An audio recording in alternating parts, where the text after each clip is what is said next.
The next Animal Crossing game will fail if Nintendo doesn't address these issues. About a month ago now, the Switch 2 was finally announced, meaning another Animal Crossing game is now on the horizon. No pun intended. Considering for the past 20 years, Nintendo has released at least one Animal Crossing game for every single one of their consoles. And with them, a variety of features have come and gone. Some which definitely won't be missed, but others that must be brought back to ensure the next game is a success. Hello and welcome back to Sienna with a 1. When Animal Crossing New Horizons was released, it took the world by storm. Having a game that pretty much acted as a sandbox with interactive villages that ran by real time, released in a time when nobody could go outside. It served as an escape from reality, and a very good one. But after about a month straight of praise, the game's glory days quickly came to an end. Complaints started to amass as people played the game more and saw the very obvious flaws within it. The absolute lack of progression, the repetitive villager dialogue, and of course, the mass slaughtering of beloved NPCs. Let's discuss the 5 features that must be fixed to ensure the next Animal Crossing game doesn't fail. Number 1. Villager dialogue. This is probably the most obvious of the bunch, but the villager dialogue in this game is absolutely lacking. Never have we ever seen an Animal Crossing game with dialogue this repetitive and this boring. Believe it or not, in the older games, the dialogue actually used to be relatively edgy. Villagers could be happy and they could be angry, and if they were angry, that would very much reflect on the way that they spoke to you. Yo, these villagers were I made a whole video breaking down the progression of villager dialogue across each game, so for this one, let me quickly summarize some of the main points. Animal Crossing GameCube, being the first game in the series, had a major focus on the villagers. I mean, the whole game centered around moving to a new town where you knew no one, so the dialogue had to be interesting. The villagers were pretty edgy, and it wasn't often that you'd see dialogue repeated. And after the success of that game, the devs went all in on Animal Crossing Wild World. I mean, the name says it all. Those villagers were wild. For one, Rossetti used to make little girls cry. His rants were completely unfiltered and used to genuinely upset a lot of people. Can you imagine that? Animal Crossing villagers upsetting people. To the point where parents complained and Nintendo had to filter his dialogue. But it wasn't just Rossetti. The villagers themselves, they were rude. But it made them feel so real and immersive. As the games progressed, the dialogue got blander and blander.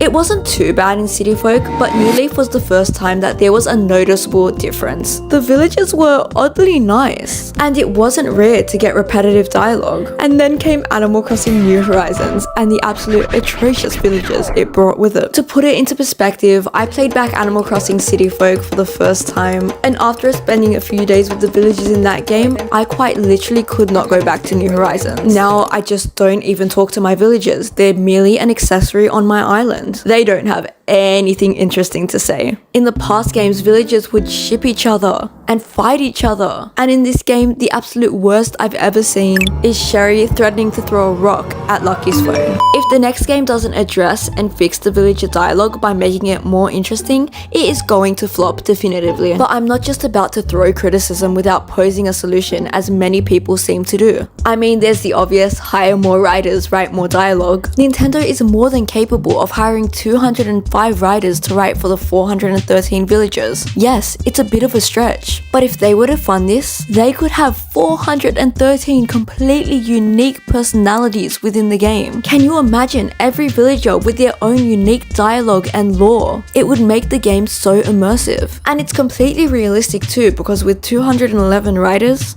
each would only have to script 2 villagers. And I don't want to hear anyone saying, oh, but that would be so expensive. Boo-hoo. You think your multi-billion-dollar corporation couldn't afford to do that? Not only would it implement more job opportunity in the workforce, but it would provide funding to hundreds of writers. And they would not need them for long, because I'm sorry, but there is no way in the world it would take longer than a week to script just 2 villagers. And once again, it is such a stretch, because I'm talking about 413 completely unique personalities. There are only 8 personalities in New Horizons. If Nintendo were to only bring over 8 personalities to the next game, there is literally no excuse for boring villagers. The other option is artificial intelligence, though that does come with its own array of issues, which once again were addressed in another video, so be sure to go check that out. Number 2. progression. The progression in New Horizons, especially following the absolute perfection that was New Leaf, was insanely disappointing. I mean, what did we really have to work towards? We had Nook's Cranny, which got one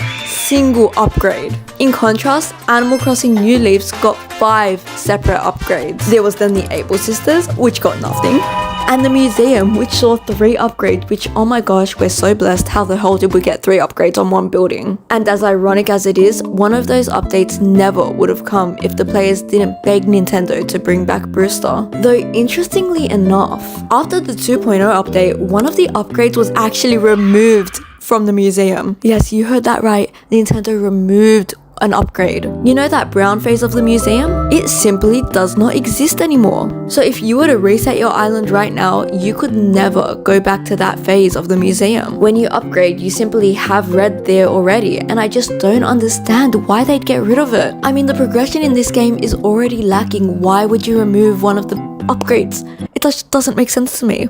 Progression is what keeps a player playing a game for longer, especially in a game like Animal Crossing, where you can do quite literally anything. Progression provides you with something you can work towards, making it essential for sandbox games. In Animal Crossing New Leaf, Main Street started as just a few crappy little stores which you had to build and upgrade. I couldn't even list the number of upgrades because there were just that many. So many stores to build, so many NPCs, so much to work towards. You could never get bored in that game.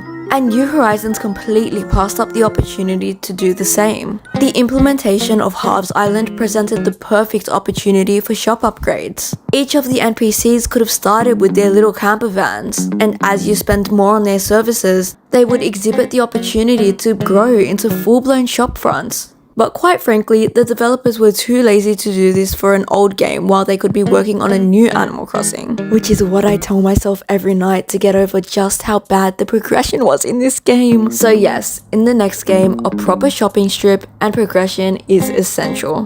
Number 3, the NPCs. Once again, the amount of NPCs that were cut from this game I could not even list to you. So instead of complaining about that for an hour, because I absolutely could, I'm gonna talk about the NPCs that need to be brought back in the future games. Gracie and her store, Gracie Grace. Gracie was an absolute diva of a giraffe that ran her own clothing store in past iterations of the game. But what made her unique is that she was essentially the Louis Vuitton or the Gucci of past Animal Crossing games. She would sell exclusive clothing and furniture from her line, and each piece would be priced in the hundreds of thousands, sometimes even millions of bells. The feature was absolutely genius because it gave players something to work towards and spend their bells on. And it would have been such a game changer for New Horizons now that I have millions of bells and have no idea what to do with them. The post office and Pelly, Pete, and Phyllis. The post office was replaced with a postcard stand in Animal Crossing New Horizons, a decision that I still can't wrap my head around. Pelly, Pete, and Phyllis were 3 birds with the absolute most insane lore and love triangle. They ran the post office, with Pelly working from 7 AM to 7 PM, a bright and bubbly character which was so fun to interact with, and Phyllis taking over the night shift from 7 PM to 7 AM, a character you would absolutely avoid crossing paths with by any means possible. And Pete, who was the delivery man in the center of it all. Their lore goes so deep, which is a topic for another time. But a quick summary, Phyllis was in love with Pete. Pete was in love with Pelly, and Pelly liked no one. And this love triangle played a major role in the game. Harriet and her store Shampoodle. While Harriet did eventually make a return in the 2.0 update, her character sucked and she did next to nothing. She needs to have her hair salon back, because those random makeovers were one of the best features in the older games. And it was so much more fun to change your hairstyle through her than a mirror. I mean, it could be as simple as charging 500 bells to change your hairstyle and putting the exact same interface they used for the mirror inside her store. That's all it would take. Lyle and his Happy Home Academy store. Each month, a new room would be featured for you to draw inspiration from. and this room could be either yours or your village's. It would be so cool if in the next game, they made this an online playable feature, where every day's most upvoted Happy Home Paradise room would be featured for the world to see. I mean, how cool would that be? Lloyd the Gyroid's auction house. In Animal Crossing City Folk, Lloyd ran his own store, which operated as an auction house. Players could sell their furniture pieces or clothing to players across the globe. It was essentially an in-game version of Nookazon.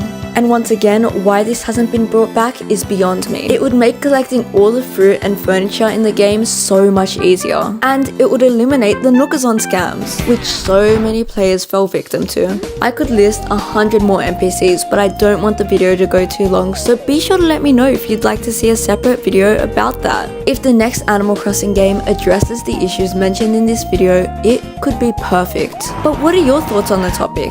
Be sure to let me know in the comments below, and thanks for watching. Bye!